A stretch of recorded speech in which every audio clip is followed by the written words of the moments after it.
Instituto Tavistock es una de las organizaciones más enigmáticas e influyentes de los últimos 50 años.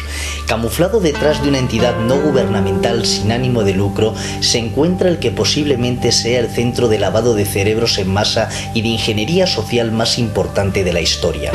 Una compleja organización que cambiará el paradigma de la sociedad moderna, relacionada con grupos tan enigmáticos como el Club Bilderberg. Esta es su historia y la de su influencia en nuestras vidas. Influencia que se extiende hasta el presente y que nos obliga a replantearnos el concepto de libertad tal y como lo entendemos. El Instituto Tavistock nace bajo el nombre de Clínica Tavistock en Londres en 1920, cuando Herbert Arthur Russell, duque de Bedford y marqués de Tavistock, decide ceder un edificio en el centro de la ciudad a un grupo de médicos, mayormente psicólogos, como sede donde llevar a cabo sus estudios. En un principio, las funciones de la clínica dependían del Departamento de Guerra Psicológica del Ejército Británico y centraban sus investigaciones en la evaluación del efecto traumático de los bombardeos sobre los veteranos de guerra británicos de la Primera Guerra Mundial, intentando encontrar el punto en el que el soldado se quiebra psicológicamente. Sin embargo, muchos datos apuntan a que los experimentos realizados en Tavistock iban mucho más allá, llegando a ser incluso el origen de los bombardeos masivos a civiles llevados a cabo por Roosevelt y Churchill como experimento clínico de terror de masas. La idea era observar a los civiles como si fueran conejillos de indias, reaccionar bajo condiciones controladas de laboratorio ante una situación de estrés extremo, con el objetivo de comprobar dónde se rompe la resistencia del individuo y encontrar el punto en el que éste quedaría incapacitado para oponerse al nuevo orden mundial. En 1947, la clínica Tavistock se convertiría en el Tavistock Institute of Human Relations gracias a la inversión privada de la Fundación Rockefeller. Así, Tavistock dejó de depender de un departamento estatal para convertirse en una organización autofinanciada que respondía ante la familia Rockefeller. A Tavistock le seguirían otros centros como el ISR, el Cornell ILR y otros cientos de institutos de trabajo que empezaron a surgir repartidos por todo el mundo y que se basaban en sus mismas directrices. De entre todos los que surgen en esta época, sobresalen en Estados Unidos dos: el OSS, ahora conocido como CIA, y la Clínica Psicológica de Harvard, que bajo la supervisión de Carl Lewin fue la responsable directa de la campaña de propaganda que cambiaría la opinión del pueblo americano contra Alemania, involucrándolo definitivamente en la Segunda Guerra Mundial. Poco a poco, Tavistock iba ampliando su red de acción. En menos de una década, Rockefeller ya había creado una red de institutos de trabajo, incluido el Departamento de Trabajo, que le servían para controlar tanto física como psicológicamente el movimiento obrero de Estados Unidos. En estos institutos se desarrollaban técnicas que permitían desbaratar huelgas, introducir vigilantes y dirigir ataques.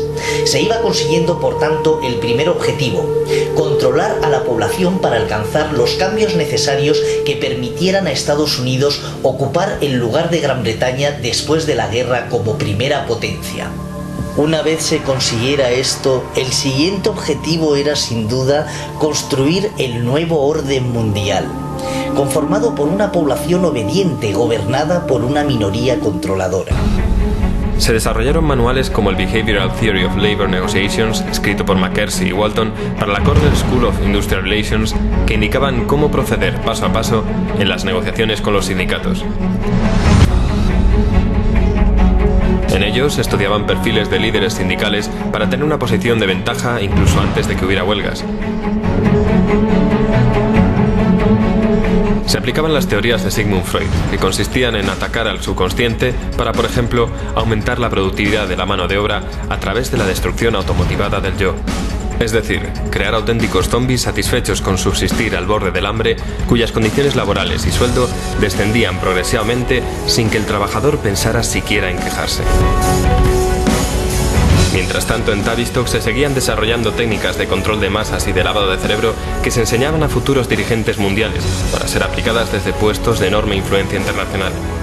Este era, por ejemplo, el caso de Henry Kissinger, un refugiado alemán que había sido estudiante de Sir John Rawlins Rees, director de Tavistock, y cuya meteórica escalada al poder hubiera sido de otra manera inexplicable.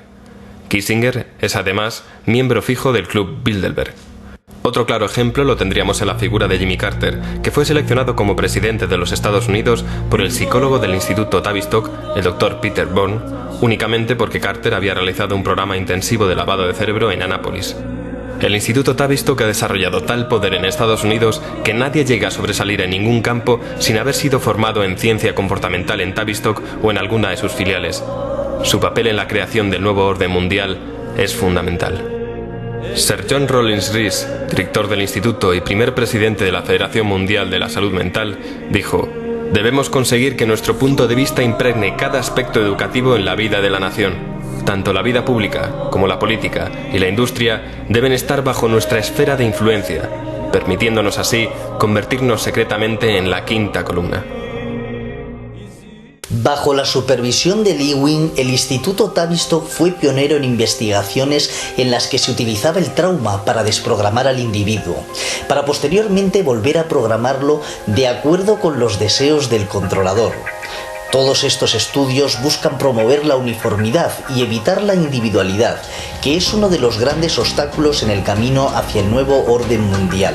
Se busca convertir a la población en un público que sea predecible y que esté condicionado a hacer lo que se le diga, sin hacer preguntas, o lo que es lo mismo, eliminar la fuerza psicológica del sujeto y dejarlo incapacitado para oponerse a los dictadores del nuevo orden mundial.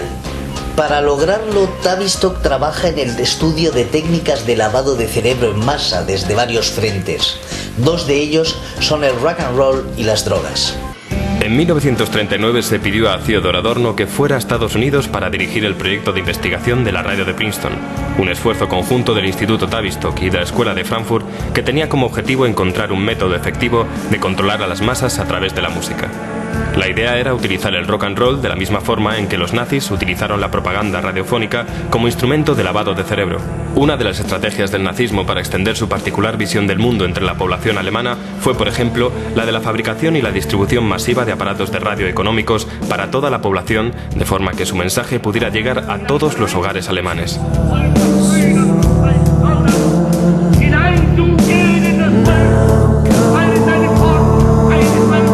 Casi simultáneamente, la firma farmacológica suiza Sandoz AG desarrollaba la dietilamida de ácido lisérgico, o LSD, que inspiró la creación en 1953 del programa conocido como MK Ultra por parte de la CIA. El objetivo era desarrollar materiales químicos, biológicos y radiológicos para ser utilizados en operaciones clandestinas y con los que se pudiera controlar o modificar la conducta humana. La CIA creía que el LSD ofrecía la posibilidad de un acceso total a la mente del sujeto y que esto permitía borrar ciertos recuerdos y sustituirlos por información concreta.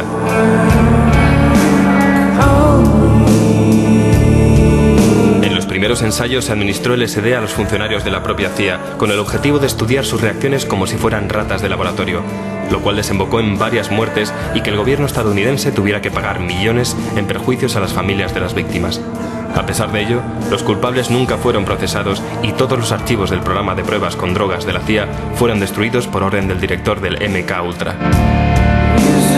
Este tipo de prácticas se extendió a Canadá, donde el Dr. Ewen Cameron, director del Hospital Royal Victorian de Montreal, recibió generosos pagos de la CIA para administrar grandes dosis de LSD a 53 pacientes y registrar sus reacciones.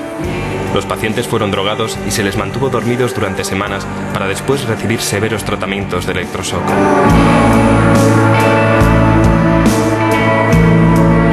Durante una conferencia en la Facultad de Medicina de San Francisco, Huxley, autor de Un Mundo Feliz, dijo: «En la próxima generación, o en la siguiente, habrá un método farmacológico que consiga que las personas adoren su condición de siervas y que permitan una dictadura sin lágrimas, que produzca una especie de campo de concentración indoloro para sociedades enteras, de tal modo que las personas habrán sido despojadas de sus libertades y, sin embargo, estarán contentas de que así sea, porque habrán perdido todo deseo de rebelarse». Huxley no se equivocaba. Los estudios con drogas dieron sus frutos y su aplicación real dio origen a lo que se conoció como la contracultura del LSD en los años 60 y que fue acompañada de una revolución de estudiantes que también estaba financiada por la CIA con $25 millones. Miles de estudiantes universitarios fueron utilizados como conejillos de India sin saberlo.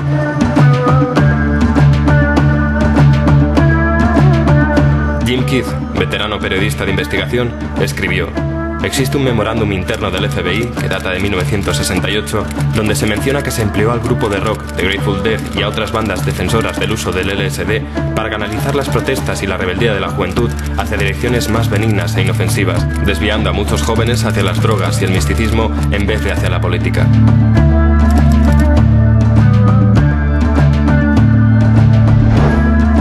Michael Minicino explica este fenómeno en el ejemplar del invierno de 1992 de la revista Fidelio diciendo: los alucinógenos tienen el singular efecto de convertir a la víctima en un ser asocial, totalmente centrado en sí mismo y preocupado por los objetos.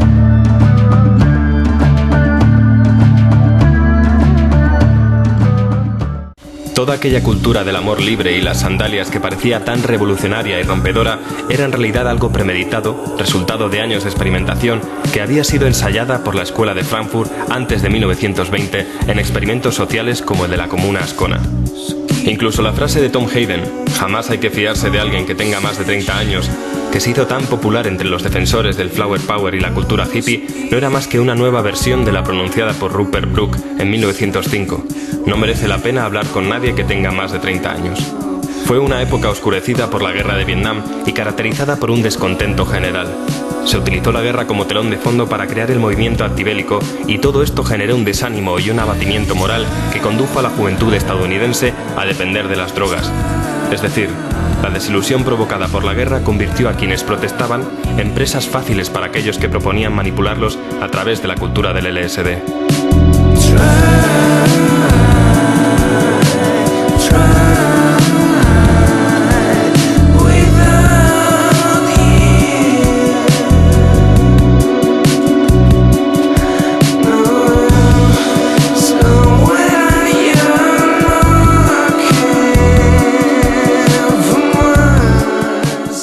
El mejor campo de pruebas para comprobar la utilidad de estos nuevos métodos de control fueron los macrofestivales, en los que se suministraba LSD libremente durante los conciertos a millones de conejillos de indias de entre 15 y 25 años que acabaron convirtiéndose en los promotores de la nueva cultura de las drogas o de lo que se acabó conociendo como New Age.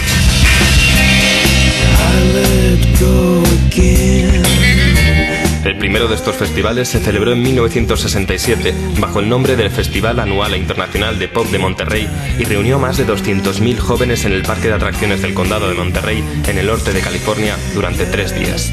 Fue el ensayo general antes de Woodstock, que se celebraría 2 años después.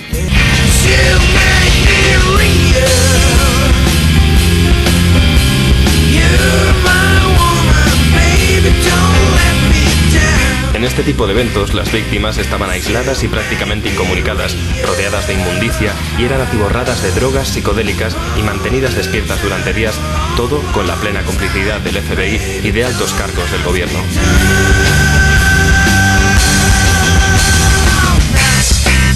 El 17 de agosto, el New York Times publicó lo siguiente: esta noche un empleado del festival ha hecho una advertencia sobre el ácido mal fabricado que se estaba distribuyendo. Ha dicho: now, people have been saying that some of the acid is poison. It's not poison. It's just bad acid. It's manufactured poorly. So anybody that thinks they've taken some poison, forget it. And if you feel like experimenting, only take half a tab, okay? Aquel consejo de tomar solo media tableta, que recibieron casi medio millón de personas, lo dio nada menos que Wavy Gravy, un agente de MK Ultra. Las drogas, el sexo, el rock and roll, las manifestaciones masivas que había por todo el país, los hippies, las comunas, los entusiastas de la marihuana, la presidencia de Nixon, la guerra de Vietnam. Todo estaba desgarrando el tejido de la sociedad estadounidense. El mundo antiguo y el nuevo colisionaban frontalmente sin que los hijos de las flores supieran que todo formaba parte de un plan secreto, social y oculto, diseñado por algunas de las mentes más diabólicas del mundo. Escondidos en prestigiosas fundaciones, empresas y centros de investigación que respondían ante la Fundación Rockefeller, estos maestros de las marionetas de la política y de las finanzas se sirvieron de la cultura pop para promover la alienación con el objetivo de interrumpir el desarrollo social. Entre 1965 y 1967 el movimiento psicodélico adquirió un gran impulso y culminó con acontecimientos como Woodstock. Sin embargo, desapareció con la misma rapidez con la que había llegado. El LSD pasó de moda. Jimi Hendrix, Janis Joplin y después Jim Morrison murieron. Timothy Leary prácticamente se desvaneció y Estados Unidos, tras fracasar en Vietnam, entró en los años 70 sumido en una depresión. Pero una vez más Tavistock estaba aguardando, preparado para utilizar esa apatía en beneficio propio. Surgió así lo que se conoce como Guerra Tranquila, la guerra de la tecnología de armas silenciosas. Surge la MTV. La media diaria de exposición a la televisión había subido constantemente desde su aparición, hasta el punto de que a mediados de la década de 1970 era la actividad diaria a la que más tiempo se dedicaba después del sueño y el trabajo, con casi 6 horas al día. La irrupción del aparato de vídeo y las videoconsolas ha aumentado aún más ese tiempo de exposición, de forma que los niños en edad escolar pasan casi tanto tiempo delante de la televisión como durmiendo.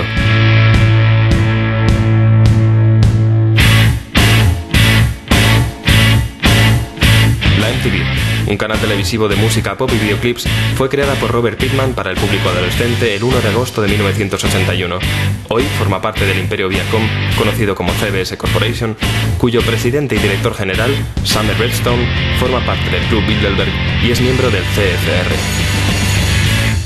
El modelo que seguía la cadena coincidía con un estudio realizado por Tavistock, según el cual 4 minutos era lo máximo a lo que un sujeto involuntario era susceptible de recibir los mensajes contenidos en un programa. 4 minutos, o lo que es lo mismo, la duración media de un vídeo musical.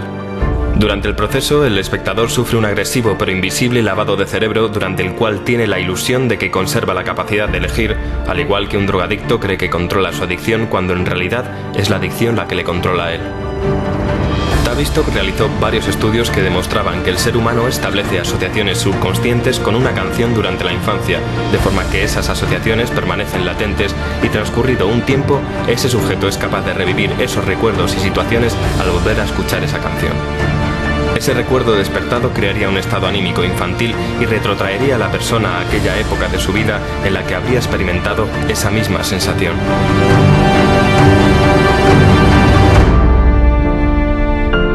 Pero ¿cómo puede ser la televisión una droga?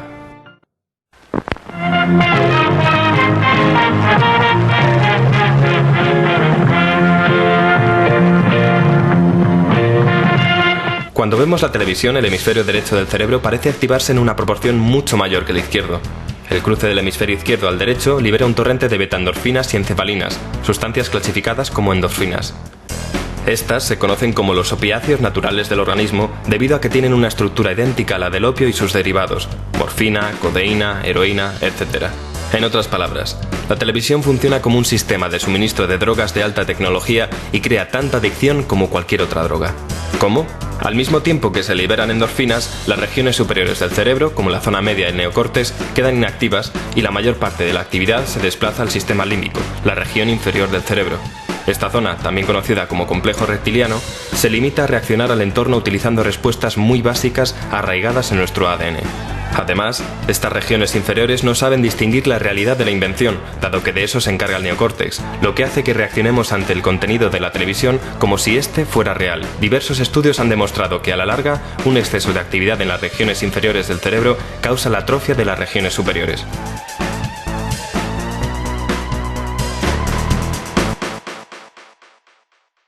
Frederick Emery, uno de los científicos sociales más importantes de su generación y miembro de Tavistock, expuso: la televisión consiste en una señal constante de 50 fotogramas por segundo, cuyo efecto puede definirse en cierta forma como el equivalente tecnológico de un hipnotizador.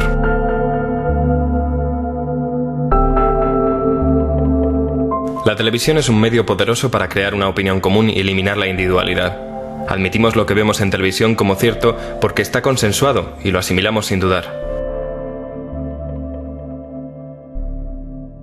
Un ejemplo serían las imágenes que retransmitieron los noticiarios con reacciones de quema de banderas estadounidenses por parte de la población civil en Oriente Medio tras el 11S, que eran en realidad material de archivo. Otro ejemplo serían las películas de Disney.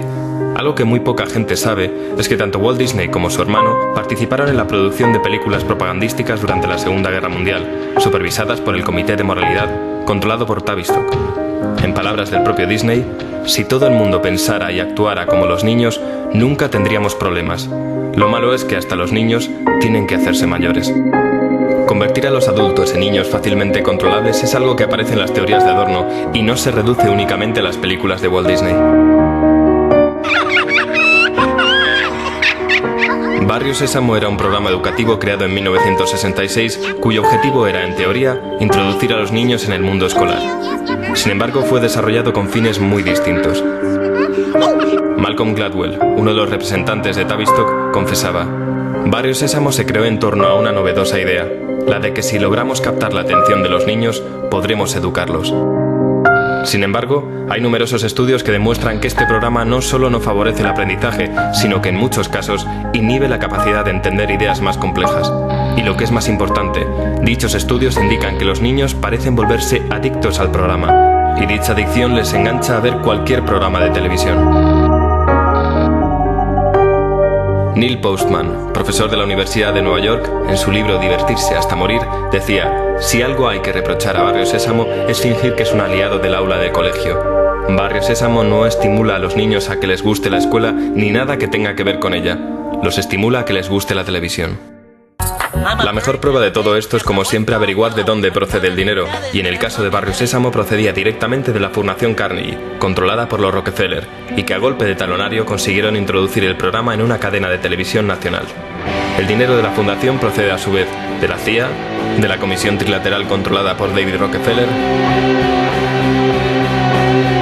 del Council of Foreign Relations, del Grupo Carlyle, del que forman parte, entre otros, el expresidente George Bush padre y el exsecretario de Defensa Donald Rumsfeld, por no mencionar algunos de los miembros menos conocidos de la familia de Bin Laden y de la sociedad secreta Skull and Bones de la Universidad de Yale. Y por supuesto, el área que más posibilidades ofrece es la publicidad, campo de cultivo para tendencias y necesidades creadas a partir de la nada por las grandes empresas.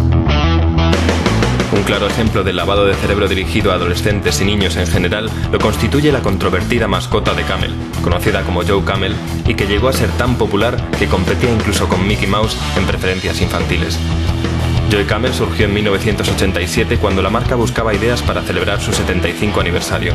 Buscando en los archivos apareció una ilustración realizada en 1974 por un artista llamado Billy Colton, y que no era sino la caricatura de Old Joe, el camello que aparece en los paquetes de cigarrillos de la marca desde su creación en 1913. En 1991, la revista Journal of the American Medical Association publicó un estudio que dejaba claro que el objetivo de Camel era conseguir que los niños asociaran la nueva mascota con su marca de la misma forma en que asociaban el logotipo de Disney Channel con Mickey Mouse. La compañía RJ Reynolds Nabisco alegó que los estudios de mercado desarrollados antes de lanzar la campaña habían sido realizados únicamente entre adultos y que iban dirigidos exclusivamente a fumadores de otras marcas, por lo que Joe Camel siguió siendo la imagen de Camel a pesar de que casi un tercio de todos los cigarrillos que se vendían ilegalmente a menores de edad eran Camel. La campaña fue un éxito y consiguió establecer una relación en el subconsciente infantil entre el personaje y la marca. Esta relación se quedaría grabada y acompañaría al sujeto hasta su madurez, momento en el cual podría ser libre de escoger la marca de cigarrillos que quisiera y que, por supuesto, sería Camel. We at RJ Reynolds understand that children can be negatively influenced by cigarette advertising, which is why our company has agreed to no longer use the Joe Camel image in our tobacco campaigns. But does that mean children have to stop loving Joe Camel? Not at all. Kids, Joe Camel is off cigarettes and is back with his very own cartoon show. So please enjoy Joe Camel's new tobacco-free cartoon. A mediados de 1997, Camel decidió poner fin a la campaña voluntariamente, aunque es probable que la presión ejercida por el Congreso, diversos grupos de interés público y varios juicios pendientes tuvieran algo que ver. A todo este entramado de los mass media hay que sumar a grandes publicaciones como el Times y el Post, que son en realidad empresas del Bilderberg y el CFR. En ellas se marcan los temas y fijan los límites de lo políticamente correcto, lo que ha sido de gran ayuda a la hora de crear un clima de inestabilidad y preocupación global totalmente propicio para los planes del nuevo orden mundial. En Tavistock desarrollaron una teoría acerca de la turbulencia social, según la cual se puede ablandar a una población utilizando fenómenos en masa, como cortes en el suministro de energía, hundimientos económicos y financieros o ataques terroristas. Según sus propias palabras, si las impresiones iban muy seguidas unas de otras y se administraban cada vez con mayor intensidad, era posible inducir a la sociedad entera a un estado de psicosis colectiva. Esto es desde luego algo muy sencillo de conseguir gracias a la televisión. ¿Qué es lo que se logra con este estado de terror permanente? Que las personas terminen disociándose, que traten de huir del terror causado por una realidad tan apabullante, que se encierren en un estado de negación y se refugien en diversiones y entretenimientos populares, mostrando cierta tendencia a sufrir accesos de cólera. Es ahora cuando las investigaciones de Tavistock sobre el punto de ruptura tienen su fruto. Cuando se alcance ese punto de ruptura, cuando ya no se pueda más, entonces surgirá el nuevo orden mundial como la solución definitiva a todos nuestros problemas.